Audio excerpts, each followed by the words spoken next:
So, hello and welcome to lesson 2 of 21 for 21 lessons about sport and media in the 21st century.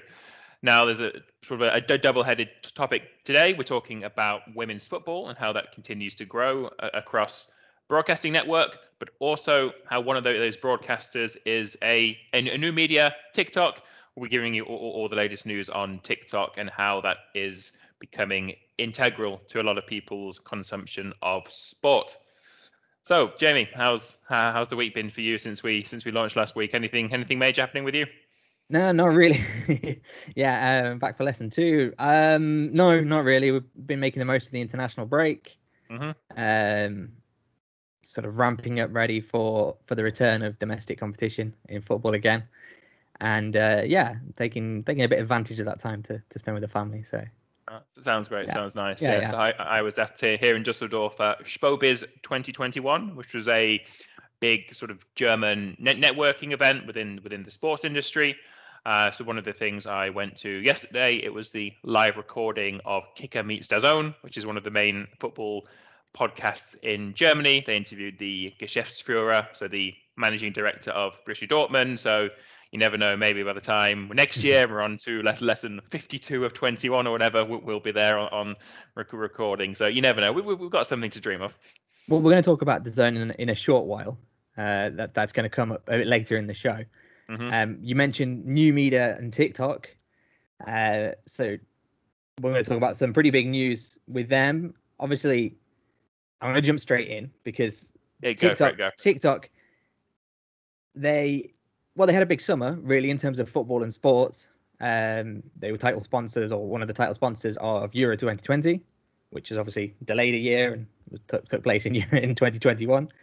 Yes. And So what was pretty interesting about that? You mentioned delay. Is their sponsorship deal was signed in February 2021, so they weren't actually a original sponsor of the Euros. So again, I'm not sure exactly whether other sponsors dropped out in the year or whether there was just a few more. UEFA had a bit of a shortfall, so they needed to bring a few more on. But TikTok, they signed a sponsorship deal earlier this year, and what they also signed as well as just being purely a sponsor, they got some of the broadcast rights to the Euros as well, meaning that on the platform you can actually use goals and footage from the Euros in creation. So have you guess for TikTok, for those perhaps who don't know, it encourages collaboration. It encourages users to rip or take existing footage on there and create their own stuff. yeah, so that was quite cool for in terms of the Euros. And I know that's, having worked in football clubs, one of the big problems is the footage. Well, I work in football clubs and in social media, is having the rights to use certain footage. Obviously, the goals are the big ones. Fouls probably come second to goals, maybe, or just missed goals. But it's a big issue because it really limits like what footage you have to use to make videos. And obviously, TikTok is a big video platform. So the fact that they made available some of the big moments of the Euro 2020 competition, that was really important for the teams, but also for the users of the platform. And like you say, it's that opportunity for users to like create their own fan content. That's really, really cool. Yeah, I mean, so it's not just the goals almost. So it might be something like reaction videos. That they're often pretty common across all social platforms. But if you're watching, yeah, let's think of a moment from the Euros. But the first two that came to my head, I'm not going to mention because I don't. They were. Let's go for Patrick Schick's goal against Okay. Scotland, the Czech Republic, for example. So it was Okay. perhaps one of the goals of the tournament. It was such a long range effort. So maybe you could create a reaction video. You could show the goal. You could, on your own TikTok account, you could put it at a different angle. You could put music to the background. You could record, make it into a meme. Like you could say, I don't know, Patrick Schick's shot be like, and then click show to go to footage for something else TikTok has the rights to. So yeah, but what's really made it really interesting really quickly is they were not just TikTok adverts going around the perimeter of the stadium. they had those rights so that they could encourage the key user base to have to play around with the footage. So yeah, I think we've got some pretty impressive stats. So from the Euros specifically, UEFA Euro account on TikTok got way more followers than Twitter, for example, for UEFA. Sure, yeah. I was going to say you can tell that you're the kind of the marketing numbers guy, and then like I'm a content guy, because I wanted to talk about these cool videos and these opportunities that people were making, cool stuff. And I'm a big fan of that fan community and that kind of like consumers almost becoming prosumers in that sense, and being able to create their own content. And I think that's a pretty cool thing that people are able to do now, and it's something that in some of the companies I've worked in, making that content available to users is something that they do ask for. That's something that fans do ask for. We put a video on the YouTube channel or on Instagram, and fans are like, oh, I'd love to be able to use a shot of this. And actually what normally happens is they can rip it. Obviously they can, there are ways of taking footage from YouTube or wherever. And what happens is that they get hit with a rights claim, and their video is taken down. And the La Liga, for example, are ahead of the curve in terms of their artificial intelligence rights claims. Their police, their policing of police, it. That's a good expression to explain that. The policing of it, and as a result, the users don't have anything that they can use really, and neither do the clubs or the teams. And it's one of these points of contention with La Liga, is that they hold on so tightly to the rights and to the content. So I mean, as you were saying, yeah, La Liga, they're having to set up this AI for policing, but as TikTok have sort of shown with UEFA, rather than clamping down on this, it's something people are doing anyway. It's best to work with them and create something new. Absolutely, and you get those two sides of the coin, as it were. One side is holding on to the rights and charging people to use them and to be able to see them, whether it's through I don't know, La Liga TV platform, for example, or I don't know, I'm trying to think of another example, but yeah, or yeah, they make it completely the opposite end and go completely public with it, and maybe they win with their marketing or the sponsorship, or I mean, find another way of recuperating that income, if you like. Yeah, I mean, making it completely public, I mean, that's almost too maybe amateur. I mean, you want you want to make money out of it at the end of the day. I mean, UEFA wouldn't have given this to TikTok for free. TikTok were still the sponsor. They're still investing the Euros as a platform. They got a fantastic deal out of it. But there was still at the end of the day a commercial transaction. TikTok saw how they could benefit from it, and UEFA saw how they could benefit from it as well. Yeah, that was quite exciting, I think, in terms of what fan bases were doing with the content and what they were able to do with the content. I mean, even go on. No, go for it. I was going to say, I want to kind of reel us in a little bit, because we've kind of jumped ahead and we're talking about the Euros, and we've been quite off on a tangent there almost. TikTok for me, up until this summer with the Euros, was this kind of platform where teenage girls upload these dance videos and not a lot else. And then obviously it got banned in the US, and that parents all of a sudden became worried about what their teenage daughters were uploading to TikTok. And there was this kind of whole like controversy around the platform and what it was being used for. And for me, that's kind of stuck with me. And before we started recording, we kind of asked each other, you got TikTok? And I downloaded TikTok and deleted it again, probably 2 or 3 times. Through, I downloaded it for work, and then I was like, I don't want this on my phone anymore. And then I had to download it again for work, and it, it's one of those things that I don't know. It seems still to be a controversial platform. I think, was it back in October last year? There was a whole bunch of users got deleted from it for not having appropriate content on the platform, for example. So TikTok is working really hard to regain its image in this sense. Yeah, I mean, again, we've using the 2 of us as an example. And we're probably not a good sample either, because no. we're both white males of a similar age. Yeah, but no, you're right. We maybe wouldn't have been TikTok's target before, because I think I've maybe even said as an example, maybe speaking about TikTok with friends, perhaps a year or so ago, like you say, and I said, I'm not a teenage girl, I don't use it, but that is but that's certainly by sponsoring or getting involved in football sponsorships. I mean, it certainly means, I don't know. I mean, I'm not saying no teenage girls watch the Euro, but again, they're not the stereotypical target market of the Euro. So that's certainly what TikTok are doing. Because TikTok, at the end of the day, it is, maybe I didn't appreciate this a year or so ago or a few months ago. It's an entertainment platform first. It's not just a social media where you post photos of yourself to get for your friends to see. It is all about the creativity and creating new content. Yeah, and I think that's become ever more clear. I mean, there's certainly like subcultures appearing in there now. I know my sister-in-law, for example, is a big fan of like the coffee channels that are on there. There are all these kind of different. Okay. There's like this big coffee making culture, if you like, on TikTok, and there's a lot of recipes, and and they are venturing, as we've made very clear, into the world of sport. That's obviously what we're going to talk about. We're going to get there, and we're going to talk about something pretty big that they're doing in women's sport. But it's also worth noting that TikTok overtook YouTube in terms of watch hours. I think was it this month, or well, they've been on the edge of competing for a while.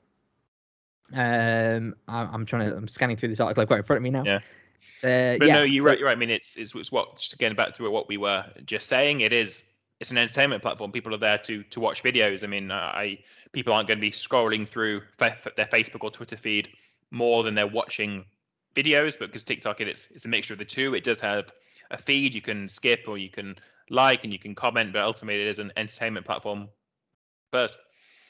Yeah, and it is up there competing with YouTube. On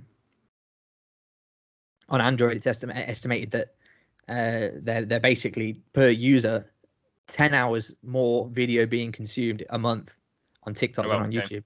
TikTok's up there with around 26 hours a month, whereas it's about 16 on YouTube now. I think YouTube's probably seen a bit of a decline in the past couple of years. They tried to launch various subscription packages and things, which I know kind of bugged a lot of YouTube fans. But yeah, TikTok has really very quickly climbed up to this level where they're competing with giants like YouTube. I mean, 26 hours a month. So I mean, that's competing with Netflix. That's because if that's the average, and then there are going to be some people who are watching 40, 50 hours a month, and then that's several movies worth of watching time. So I mean, there certainly is. I hadn't thought of it that way. That's and you compare kind of Netflix, YouTube, and TikTok, and you think, wow, this platform like TikTok really is competing with with on-demand platforms that primarily are for watching TV. Whereas TikTok is, okay, there are professional platforms on there, but I can't imagine that all 26 hours over a month are purely this kind of like professionally produced video. No, I mean, I'm sure it'll be a complete mix because, again, with your example, it's more and more of official content that's finding its way onto TikTok. But there's also, I'm sure you could go from watching maybe a longer video on TikTok, professionally produced, and then straight to your friend, dancing around in the living room, which is those traditional TikTok videos we were speaking about that wouldn't interest us, but there's still, depending on TikTok, that clearly a market. Would. Yeah. I mean, that's one of the things I loved about YouTube when that kind of first had this peak of creators uploading stuff, and you could get these kind of the two ends of the spectrum, like you say, the real professionals, and then kind of your friends that are recreating Star Wars scenes in the garage or something. Like, I was a big fan of that, and I still am. Nice. Yeah. So, talking then about TikTok, let's bring it back around to sport. We're talking about professional content that's being uploaded on there. They've signed a big deal with Burnley Football Club, or more specifically, Burnley Women's Football Club. And it's quite innovative, quite groundbreaking what they're doing. Yeah, no. So we said in the intro. Did I say it in the intro? Or was that on the rehearsal intro? But either way, we're gonna come to the Women's Super League, the Women's Super League, so the Women's First Division in the UK, being shown on BBC. But again, what this Burnley FC Women sponsorship deal is that all home games for Burnley Women are being broadcast on TikTok. So Burnley's game against Nottingham Forest. This is my every week Nottingham Forest mention, but it is at least relevant this time. It's a Burnley Women against Forest Women from a couple of weeks ago. It was actually broadcast on TikTok. It was the first live football match to be broadcast on the platform in the whole UK. So, I mean, I've got the numbers up on the screen here. I mean, so they got 113,000 unique viewers, which became then 130,000 total views, and Burnley's channel gained 6,000 additional followers during that game. Yeah, I mean, to put it into context, remember this is a third division women's football. If you think about third division men's football, League One, I mean, they are very rarely on TV actually. So the fact that the average viewership for BBC Red Button for the Women's Super League last year was 285,000 on a BBC platform for the top league. So to get just under half of that for this TikTok broadcast is pretty good going. Yeah, I was going to kind of actually compare that. The women's football is getting harder and harder to dismiss, and for a long time it was completely overlooked, and it gained a big gained audiences in the US, and they had success with their international team and in the Olympics and things, and it's now seems to be reaching the UK and Europe, and that I think was punctuated by the match last weekend between Everton and Manchester City. Manchester City did get quite a long way in the Champions League last season, so they are a European, competitive team. They signed a Barca player whose name is escaping me now, Vicky Losada. Yes. Who is one of the top women's players in the world. They drew an audience on BBC, so on BBC One, so terrestrial TV, regular traditional broadcasting, 800,000 fans, which set a new record for the Women's Super League. But then you compare that with Burnley and TikTok, and it's kind of like, well, actually. Yeah, I mean, yeah. So let's just use a very, very rough calculation. So if so in the pandemic, when they gave BBC One a few live men's Premier League games, which again they hadn't had before. I think it was Man City Southampton was in that first batch of games they showed, and that maybe got I think it was 6 million. I seem to think so. 6 million terrestrial viewers for a men's first division game, but a men's third division game wouldn't get 2 million fans. So the gap between women's third and women's first division was proportionately smaller, which just shows that the uniqueness of putting it on TikTok, putting something different out there, and the uniqueness of that broadcast, which means that we really got to say how impressive their numbers were for TikTok and Burnley Women. Yeah, absolutely. And again, just to put it into an even greater perspective, Sky Sports, they had Manchester United versus Reading. So again, traditional TV, they reached a peak audience of 311,000. And again, these are the big clubs in women's football in the UK. So, I think it's a credit to Burnley and TikTok with this move that they've made to bring women's football to a bigger audience. Yeah, I mean, that Man United broadcast you mentioned, that got the full giant iPad treatment. So that was the full professional Sky coverage, which again, it's great for women's football to be afforded that airtime, that amount of discussion. So yeah, 311,000, that's impressive numbers. That's going to be a lesser men's Premier League game, which certainly wouldn't get much more than that. So again, for women's third division, Burnley against Forest, to get close to Sky Sports numbers is really impressive. I mean, it's free. That's one thing. Obviously, it's not behind the paywall like the Sky broadcast was, but it's still, you've got to seek it out. If we were saying earlier, we aren't regular TikTok users, so for them to be that many regular TikTok users tuning in anyway, it is pretty cool. Yeah, and like you say, it is something you have to almost more actively seek out. You could stick TV on and you could fall across the Man City match, the women's Man City match on BBC One, and you're like, you know what? I mean, I could watch some football, and so you stop flicking. But I don't know, and I doubt that it's that likely that you'd stumble across the live stream of Burnley versus Forest on TikTok. No, I think. Yeah, man. You said back to those figures. So I think, I mean, we we'll need to tune in next time for the next game, because I'm not sure exactly how it works. But when I've used TikTok before, you do get recommended suggestions. So maybe the TikTok algorithms were hard at work. So maybe those with an interest in football, or maybe some of the players involved were directed to it. But you're right, there would have been. They said they gained 6,000 followers on the Burnley channel during the game. Maybe that did include some fans of Burnley Women football who wouldn't otherwise be TikTok users to join, and then it got the traditional TikTokers. So something different, because it's the first ever live football match on TikTok in the UK. It is for those people spending 16 hours a month, 24 hours a month, did we say, on TikTok? Yeah, live football. 20, That's 26. cool. Yeah, 26. that's cool. I've not seen that on my TikTok before. So yeah, it could appeal to both sides, the regular TikTokers and the regular football fans. absolutely. I just wanted to put into a bit more sort of looking at TikTok accounts in the UK. Mm-hmm. Burnley official account is 119.4 thousand followers. Now it's a decent amount, but it's nothing spectacular, for an account that's drawing that much attention. Burnley FC Women on Twitter, for example, they've got 6,000 followers, and again, it's not a bad amount, but it doesn't compare to the bigger clubs and stuff. And I was just looking at sort of the top 10 UK TikTok accounts. Mm-hmm. And I mean, a lot of them are the kind of traditional TikTok, what you and I would probably have imagined when we think of TikTok last year. Yeah. Kyle Thomas, Abby Roberts, Mm-hmm.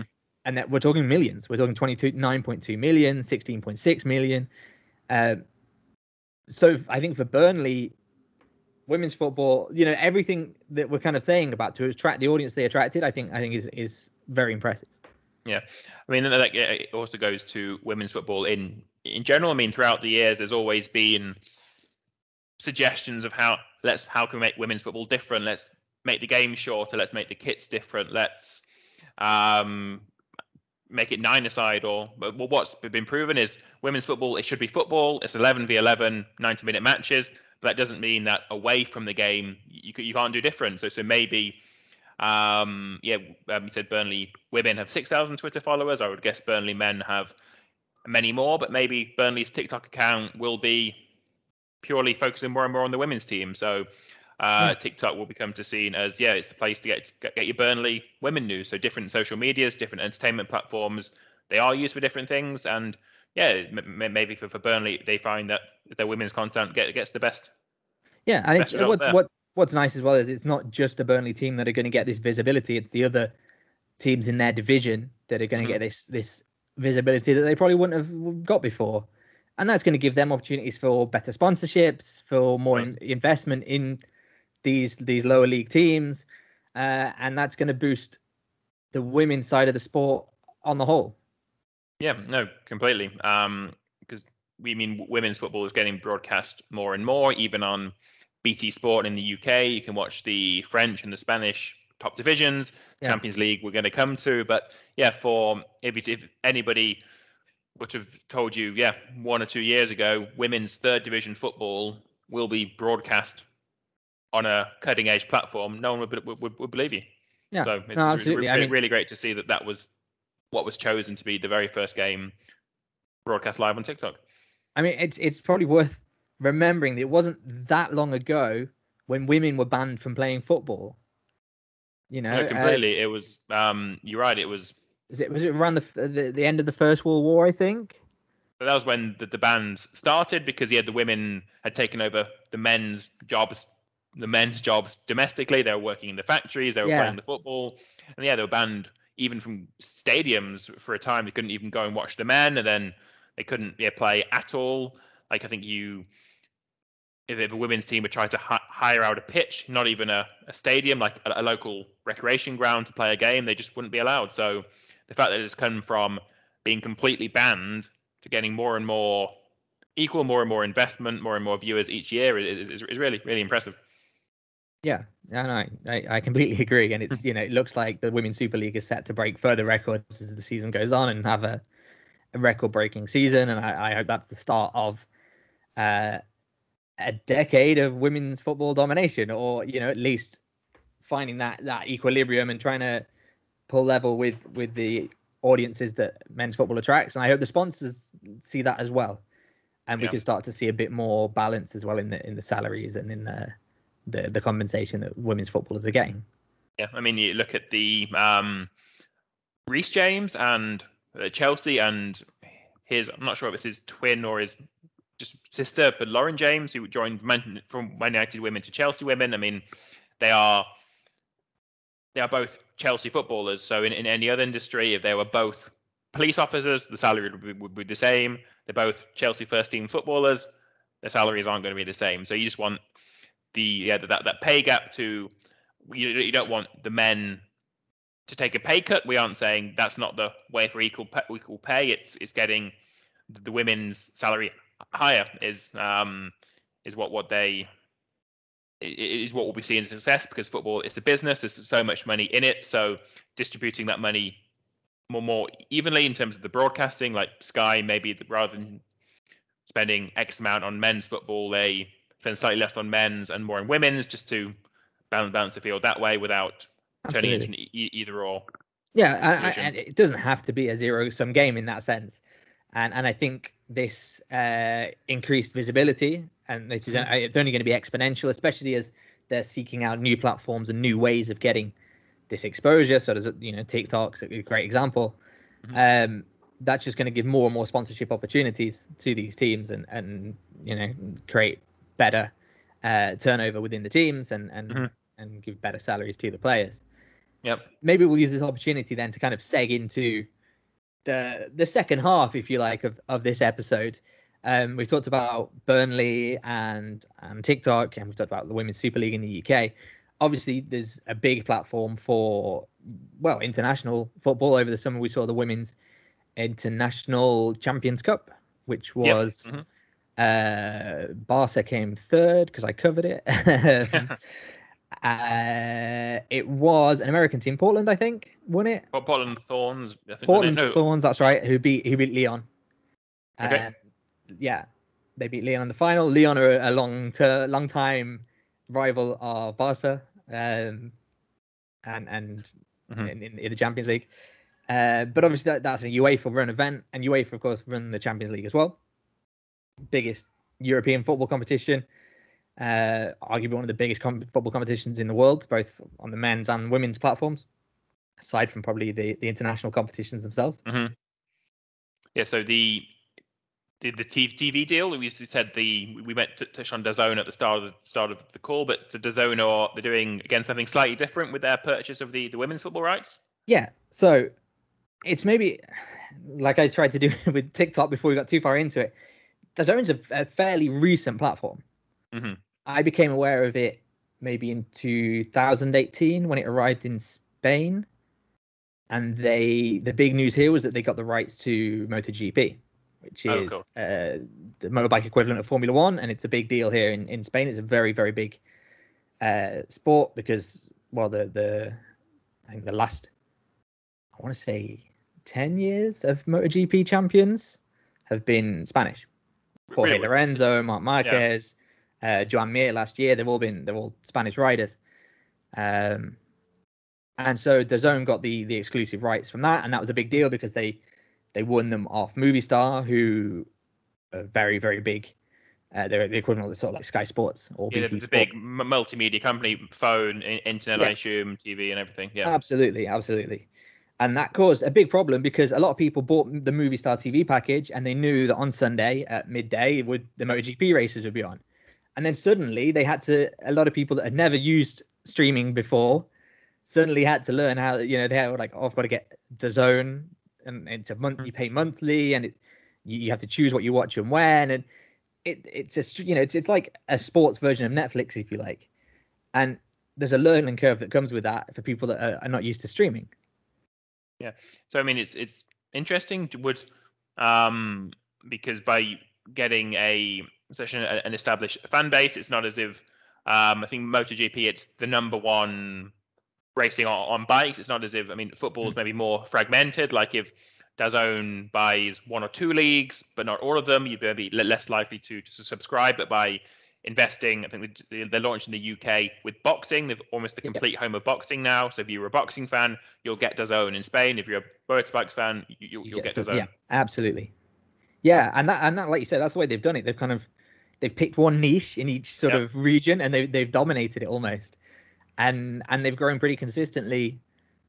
I couldn't tell you when DAZN launched, but they first appeared on my radar in 2018, and now they seem to be pretty pervasive, to the point that they are the title sponsors of the UEFA Women's Champions League. And they've come up with quite a, well, I think it's quite a cool deal in terms of getting exposure for the sport, as we've said, but also kind of setting themselves up to profit from that exposure, if you like. And I don't mean that often when you talk about, companies profiting or from something, it has a negative connotation. And I don't mean that at all, because at the end of the day, these companies make their money from broadcasting sports. And what they've got actually is very kind of almost contrary, because they're going to give a lot of it away. Okay. And they've come up with like a shared deal with YouTube. And so that will be so it will be on the DAZN. They'll have to set up a YouTube channel just like we've done to show their rights. Absolutely. So they have the DAZN UEFA Women's Champions League channel. It's like a verified channel. It's got the little tick. Yep. And they're using that. That's my little boy shouting. Okay. What they're doing is, on that channel, is for the next 2 seasons, they're going to be able to, they're streaming live and on demand all 61 matches from the group stage onwards, and the whole format of the Women's Champions League. This season's the first season with a group stage. It's changed quite drastically in the past year, and they're going to be broadcasting it live around the world, absolutely free on YouTube, and then you can watch it later on demand as well, should you want to. Okay, so again, yes, it's impressive in so many levels. Again, back to the women's football that we've been speaking about earlier, to the fact that they see women's football as a valuable enough content is a loss leader to DAZN, so people will become more familiar with their DAZN brand. They'll presumably advertise their other rights in half time. But to pick, if it was something they thought nobody would watch, then what would be the point in using it as their advertising channel? So they're obviously seeing that value in this new Women's Champions League, the first year with the group stage, as being the way of driving subscriptions. Well, absolutely, and they're creating fidelity to their brand, because, let's be honest, in the top European teams are going to end up facing off in the Champions League down the line. And so you get, I don't know, Manchester City and Bayern Munich or Lyon or Barca or Chelsea, these big teams facing off in this European competition. People are going to think DAZN. They've created that. So that's what they're doing for the first 2 seasons. And then beyond that, they've got 2 more seasons. So they're 23, 24, 24, 25 seasons. They're going to be showing all 61 matches on DAZN. And then 19 of those matches will be free to view on the YouTube channel. Okay. So again, it's a couple of years of generating the interest, generating the buzz around the women's game, and then for years 3 and 4 of this deal, you can still see some on YouTube, but you're going to have to come to our platform. Yeah, absolutely. It is one of the largest deals in women's club football history, and like you say, it shows that brands are starting to look to this as another form of revenue, and understandably, these broadcasters, they're looking for extra revenue where they can. We've all suffered the pandemic the last 18 months, and certainly UEFA and these really typical rights holders and broadcasters are suddenly having to find ways of competing with the likes of TikTok and Burnley. No, you're right. I mean, it's we laugh, but Burnley are they're there first. People are, if you want to watch a live women's football game streaming, Burnley Women are there first. So you're right. It does. The good thing about women's football is that nothing's been. It can still be molded in however way broadcasters and sponsors want. So DAZN, if the Women's Champions League gets as big as the Men's Champions League, people always think of it as a DAZN property. Yeah, absolutely. Jamie caught up with Amy von Arend, who is a women's football commentator and producer for UEFA, so we could get further an inside look into how women's football is beginning to grow. So, hi Amy, thanks for joining us. Do you want to quickly introduce yourself and explain what it is you do? Yes, hi Jamie, thanks for having me. Well, my name is Amy von Arend and I'm a journalist. And right now, I'm commentating the women's game and so on. And so we've been talking about the agreements between Burnley and TikTok to stream their matches, and then the deal with DAZN, UEFA and YouTube to stream the Women's Champions League live around the world for free. So this is a big deal for women's football in terms of exposure. It's groundbreaking, to be honest. It's so important for a team like Burnley. They're not even in second division, so it's massive for them, and I'm sure it's going to increase the exposure, but as well, obviously, the revenues, the money, and it's a cycle. So more money, more investment, you have more opportunities. So it's so important, and obviously for the Women's Champions League, the zone, that's unbelievable, and it's a problem, media coverage for the women's sport. Not, especially in Spain. I mean, there's some top teams like Atletico Madrid. You weren't able to see some of their games, and this is a team that is one of the best in Europe.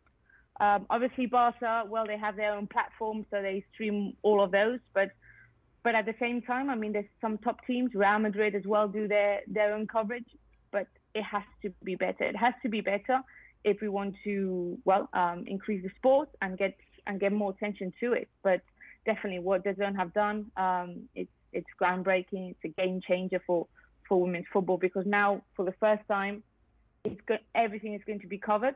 Well, until now it was some games yes, some games no. So it's important for little girls and little boys to put the TV on and be able to see women's football live, because I mean, lots of the footballers now, the women's footballers, when you tell them who was your idol when you were younger, they all say men, because they say I didn't know women's football existed. I didn't know it was a thing. So it's important that the little girls and little boys know that it does exist, and you can become a footballer.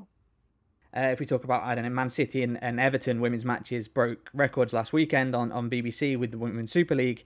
But those viewing figures are comparable to the Burnley Nottingham Forest match that was streamed on TikTok. And like you say, they're not even Division 2. So do you think this is a way now then for emerging teams and emerging sports and emerging competitions to get more exposure that they wouldn't have otherwise? Definitely. It has to be easy for a fan to watch a game. Whenever you make it difficult for them, so you have to go into this link and then something, then people don't watch it. So I mean, YouTube, everyone knows YouTube. It's easy access. So and as well, the cost of YouTube and these platforms is very small for them. Well, it's to do a TV broadcast production is a lot more expensive.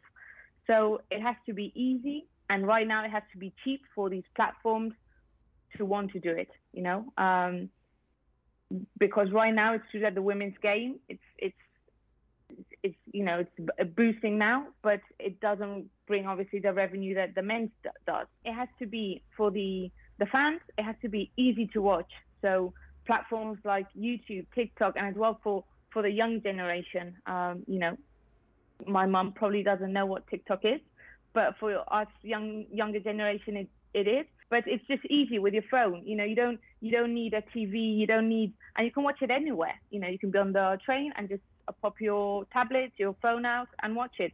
It has to be accessible for the fans, because when you have to stream a link and then go here and then go that and pay, well, it won't go anywhere. And as well, for these platforms, it's cheap, because putting it in a TV broadcast production is a lot more costly. So it has to be for these companies as well. As the women's game isn't bringing a lot of revenue right now, it can't cost them much money.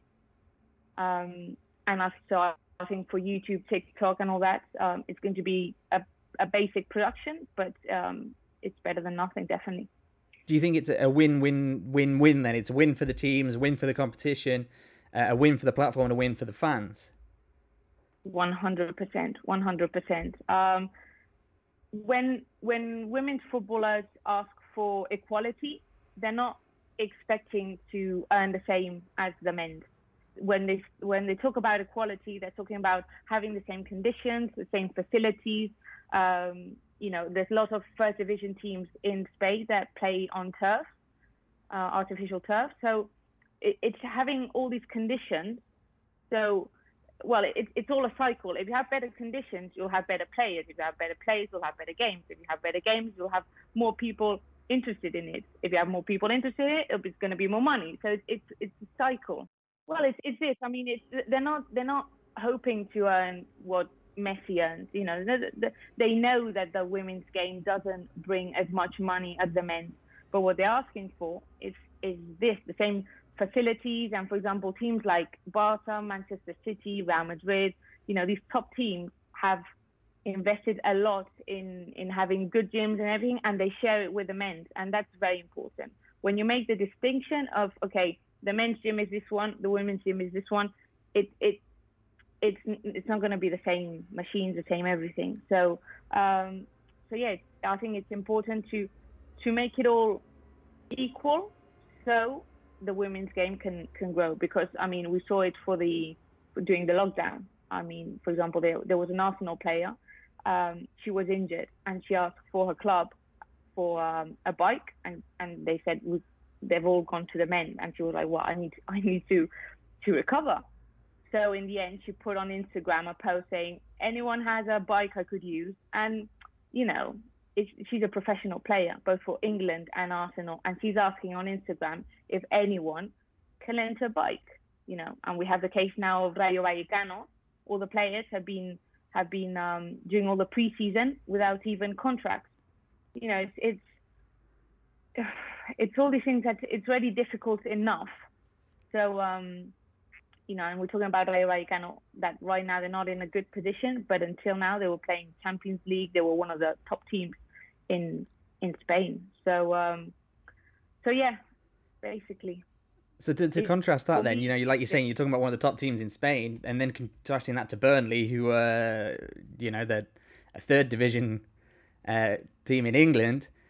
That kind of step then for them to go onto TikTok could bring them in more sponsors, and they can start doing these, in air quotes, basic things, such as providing their teams with the basic facilities, the same conditions as the men's team, all these kind of things that you would expect as a professional football player. Exactly, 100%. And I think England, in that sense, have moved forward a lot faster than, for example, Spain with the broadcasting. I mean, you can't. So in England, what they have, the WSL, they have a platform called the FA Player, and they stream all the games and lots of the second division ones as well. So it's as well an app, easy access, free for everyone. And for the first time, I believe that Sky Sports and also BBC have got an agreement to broadcast WSL games. Yep. So last weekend, for the first time, a women's game was put in the principal Sky channel. So you would put Sky on, and the first thing you saw was a women's game. So someone who's just here in the afternoon, not too sure what I want to do, I'll just put it on, and you see a women's game, and they, the level of the women's game is increasing so much. You see these team play, and it's unbelievable. So, but that comes with having good coaches. Good coaches come if you invest. So as I was saying before, it's this cycle that if you have the good coaches like the men's side have, well, the players will improve. If a team invests in the women's game right now, probably the revenue won't be great, but in a few years it will be. And then I guess you combine that with the Zone have kind of offered that with UEFA. They've committed to 4 years, allowing them to broadcast it around the world for free. And UEFA have increased the prize money as well in the Champions League. So all these things are kind of that step forward in that sense. Yes, and to be honest, that's thanks to as well teams like Olympique Lyonnais. They were one of the first teams to really invest in the women's game. And therefore, like, the level was unmatched. The 7 times Champions League winner, they won the last 5 consecutively. So what was the problem? It was a bit boring. Why? Because Lyon invested. So is Lyon the problem, or is the other teams the problem? You know, the same here happens in Spain for Barca. So Barca, you know, they just walked all over the league last season. Oh, how boring. Well, you know, it's not Barca's problem for investing in the women's team. So yes, they're going to get talents from abroad and homegrown talents as well, because they always say, you know, they signed the best players out there. Is that a problem? I mean, they are investing in the team. Exactly, they are investing in the team. So if the prize money is bigger, well, the clubs as well be able to invest more in the women's side. So again, and I think credit to where it's due, it's to Lyon to stepping the game up and saying the level is here. If you want to match us, you know, put the money. Yeah, they've dragged everybody else with them. And the training, exactly. You know, if Lyon didn't at the time and they were just a normal team, I believe women's football would be, well, it wouldn't be where it is right now. It's great to have another voice in there and such a well-informed one. So thank you very much. So I think it's now it's time for our lesson 2, lesson 2 of 21. So to sum it up a lot simpler this week for me, Jamie, our lesson is that women's football and TikTok, they're both here to stay. That's what makes them ideal partners. I like that. And you know, here's to TikTok bringing us more domestic women's football competitions, and I think we could probably say similar about YouTube and women's football and DAZN, and they really seem to, as we've said, they putting their stamp on women's football, and DAZN saying, hey, women's football, that's us. We're the people to bring that to you. Right. I think that's a good lesson. I hope you've enjoyed listening. I hope we've not rambled and gone off on too many tangents. Yeah, thanks for listening. That's all from me for lesson 2. Like and subscribe. Thank you.